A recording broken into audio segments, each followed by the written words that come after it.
भगवान के मंदिर में चढ़ावे में रुपए, पैसे, जेवरात आना कोई नई बात नहीं है, लेकिन ग्वालियर में आस्था में एक अलग ही तरह का भेंट का मामला सामने आया है।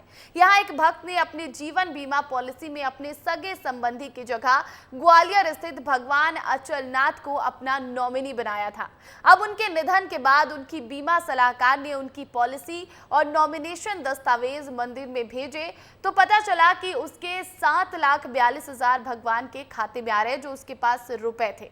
तो देखिए, रुपए पैसे हम लगातार जो है भगवान को चढ़ाते हैं, दान पेटी में कुछ न कुछ जब भी मंदिर जाते हैं तो डाल कर आ जाते हैं। लेकिन ये भक्त, ये बेहद ही अनोखा भक्त है, इसने बीमा पॉलिसी में भगवान को ही अपना नॉमिनी बना लिया था। इस खबर पर अधिक जानकारी के साथ अनिल गौर फोन कॉल पर जुड़ गए। अनिल, क्या है ये पूरा मामला? क्या इस व्यक्ति का कोई नहीं था, कोई परिचय नहीं है इसके, जिस वजह से इन्होंने जो है वो भगवान को अपना नॉमिनी बनाया है?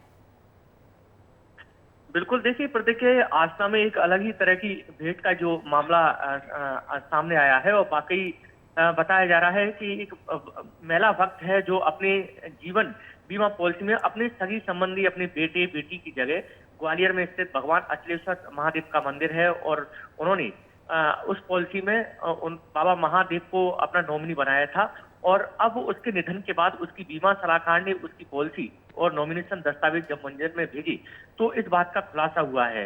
बताया जा रहा है कि 7,42,000 रुपए खाते ये पॉलिसी है और जो भगवान के खाते में उनका पैसा आना है। और ये ग्वालियर शहर के लोहिया बाजार की रहने वाली है माधुरी सक्सेना, जो अभी इस दुनिया में नहीं है।